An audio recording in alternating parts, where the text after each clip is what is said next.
Continuando nossa matéria sobre a reforma religiosa, estamos agora na página 326.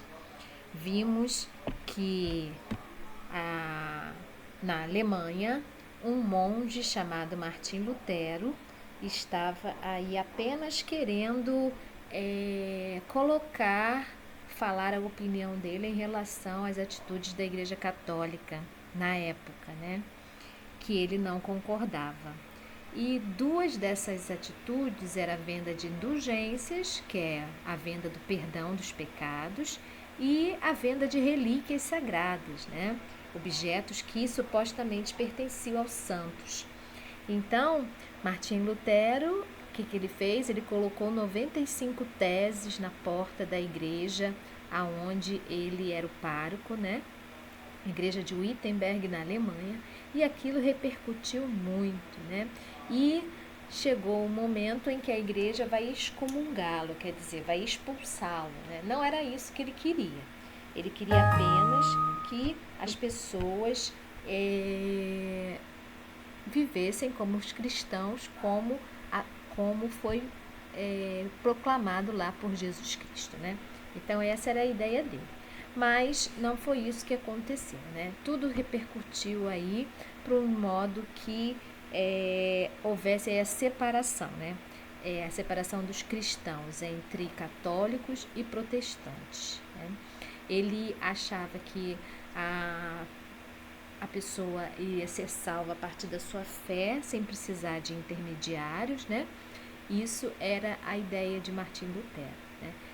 Ele aboliu os santos da igreja, deixou somente o batismo e a Eucaristia, que é como a gente tem as igrejas evangélicas hoje, né? Então, Martim Lutero, ele vai aí começar o movimento do luteranismo, né?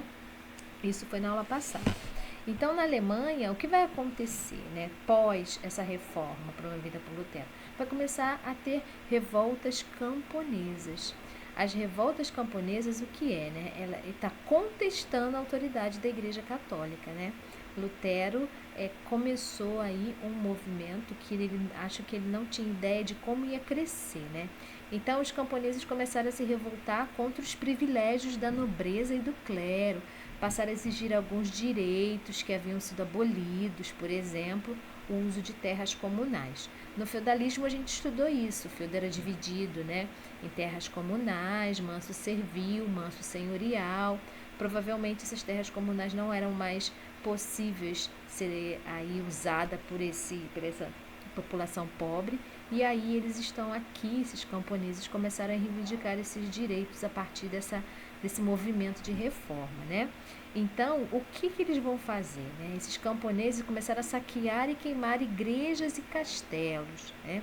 Então, os castelos eram de propriedade dos nobres, né? Então, eles vão começar a se movimentar, né? A responder isso. Como? Então, esse movimento foi violentamente reprimido pelos nobres e os principais líderes foram torturados e mortos. Então, isso não tem nada a ver com Lutero, foi apenas uma consequência de todo o aparato de mudança que provocou aí o luteranismo, né?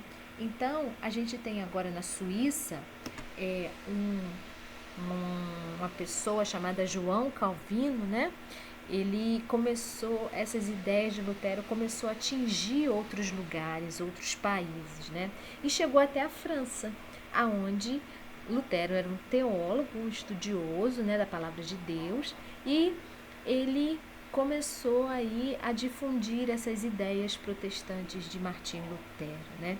E aí o que vai acontecer com ele? Ele vai sofrer perseguições e vai se mudar, né? Vai sair da França e vai para a Suíça, para Genebra, na Suíça, né? Então, a diferença de Calvino é que a doutrina dele é uma doutrina que eu coloquei aqui, vocês podem marcar, isso aqui é muito importante. Sempre que falar em calvinismo, a gente tem a predestinação junto, as duas palavras vêm juntas, né? Calvinismo, predestinação, essa é a doutrina de Calvino, né? E o que é a predestinação? Ações humanas não poderiam interferir na salvação do indivíduo. pois o destino de cada um já estaria determinado por Deus. Então, a pessoa já nasce predestinada, né? E isso a burguesia vai ser favorecida com essa doutrina, né? Por quê? Porque o sucesso financeiro, né, gerado pelo trabalho da burguesia, do artesão, do comerciante, né, ela era muito valorizada por Calvin. Então, o burguês já está predestinado a nascer rico, né? Isso vai ser muito bem aceito por essa classe que a Igreja Católica desprezava, né, a burguesia. Então, não esqueçam, calvinismo, predestinação, sempre estará juntos essas duas palavras, né? E no outro país, onde também vai acontecer uma reforma, é na Inglaterra, né? A Inglaterra, ela vai criar aí a Igreja Anglicana. Por quê? Né? Não é mais um assunto religioso, né? Na Inglaterra, o movimento reformista partiu do próprio Estado, quer dizer, do próprio rei.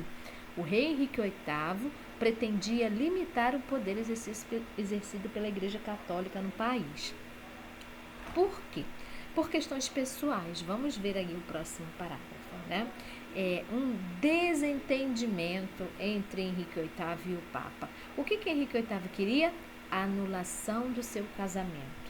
Mas como assim, né? Quer a anulação do casamento.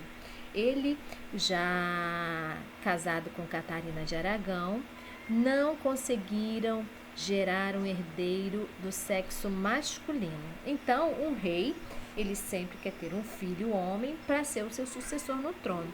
Mas Henrique VIII teve uma filha mulher com Catarina de Aragão, né? E a Catarina de Aragão já era uma pessoa que não tinha mais idade para ter filhos, porque nessa altura do campeonato, Catarina de Aragão e Henrique VIII já tinham 20 anos de casados, né? Ela teve uma filha, a Maria, só que ela teve outras gravidez, mas morreu, abortou, etc., né? Não teve mais um filho, né? E ele queria um filho do sexo masculino. Então, Henrique VIII pretendia se casar com Ana Bolena, que estava grávida, né? Mas, para isso, o Papa precisava anular o seu primeiro casamento. Como um Papa vai anular um casamento de 20 anos, né? Para ele casar de novo na igreja, foi negado. Então, o que ele faz? Ele vai romper com a Igreja Católica, ele vai criar a própria igreja para que ele possa casar novamente. E essa igreja é a anglicana, né? Então, tudo isso, essa situação toda, aí começa o processo de reforma que culminou na fundação da igreja anglicana.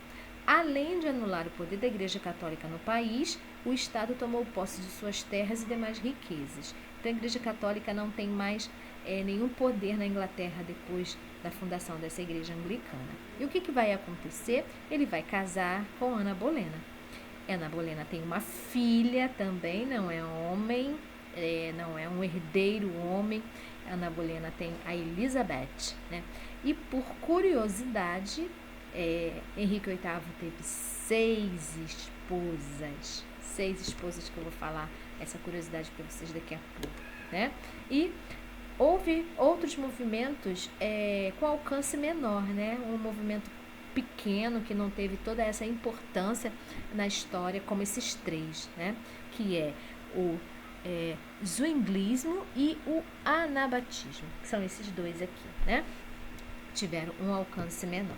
Mas vamos à história de Henrique VIII. É uma história muito curiosa e interessante, né? Porque ele funda uma igreja para ter um herdeiro, para querer conseguir aí um herdeiro do sexo masculino. E será que ele consegue?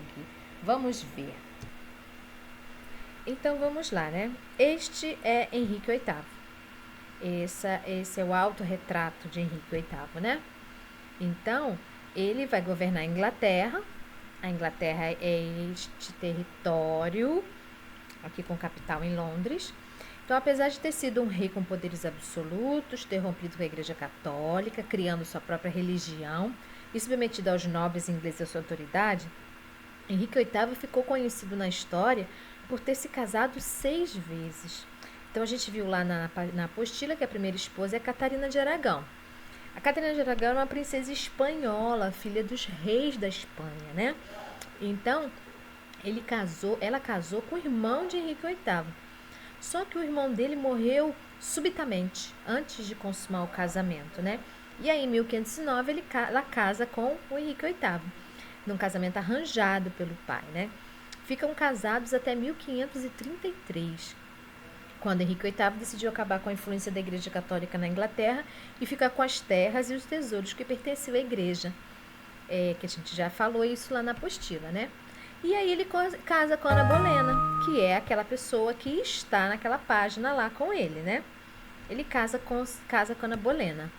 Ana Bolena, ele consegue o divórcio, claro, né? Uma igreja que ele fundou, casa com Ana Bolena, com a qual espera ter um herdeiro homem. Porém, ela, sim, como a primeira esposa, deu-lhe uma filha que recebeu o nome de Elizabeth. Como não havia conseguido ainda ter um menino, Henrique VIII, na busca pelo seu objetivo, acusou Ana de adultério e ela acabou sendo morta por acusação. O julgamento de Ana Bolena foi uma fraude absoluta.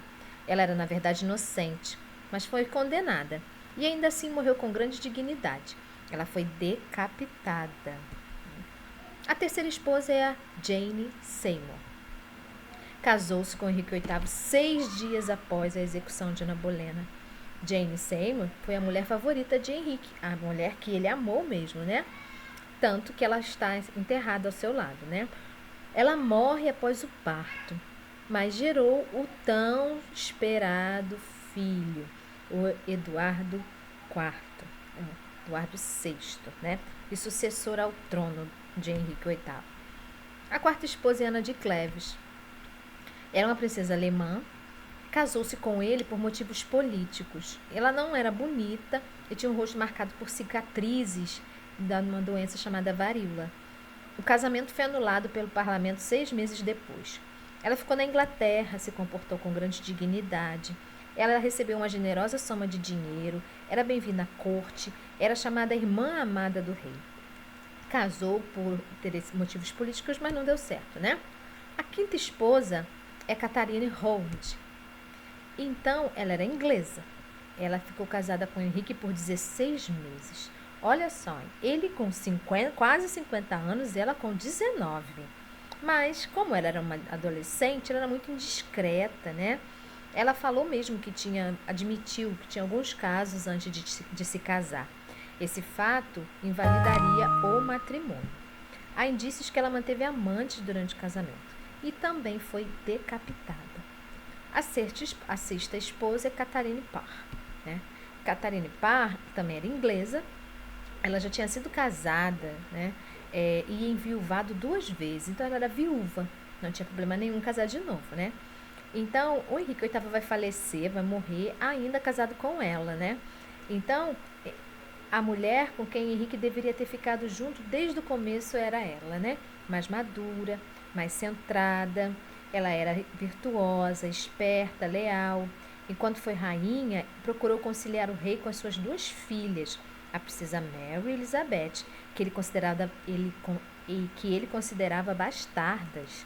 Por quê? Porque não era homem, ele queria um filho homem.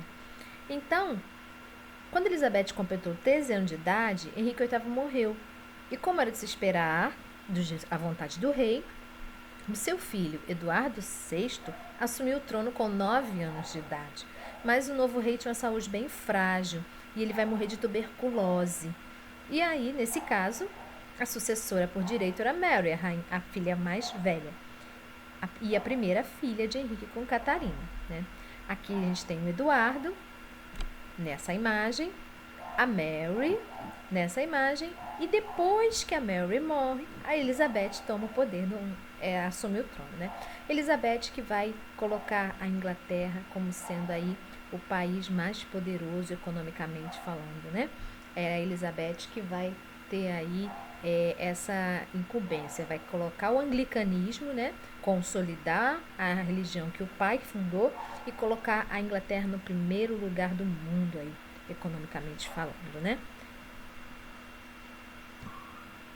Então, agora vamos aí pegar a página 328 para a gente fazer a atividade de hoje, ok?